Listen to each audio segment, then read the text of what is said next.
शहर मलकानी खां रहियसि मुमताज़ अली नौतकानी, रहियसि नियाज़ अहमद नौतकानी जो इंतख़ाब, परकश सिंधी जो ही बहितरीन नज़म।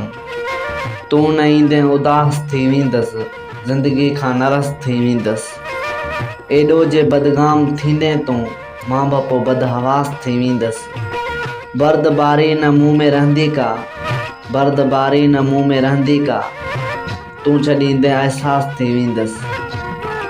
मुंहिंजी रोशन हयात आहीं तूं न हूंदे अमास थी वेंदसि। आशिकी जो सिलो अगरि मिलंदो, आम आहियां पोइ ख़ासि थी वेंदसि। मां त रण जे सफ़र जीअं आहियां, यार अणपूरी आस थी वेंदसि। ताज पन पन मंझां पड़ॾो थी नेठि वण वण जो वास नियाज़मंद थी वेंदसि।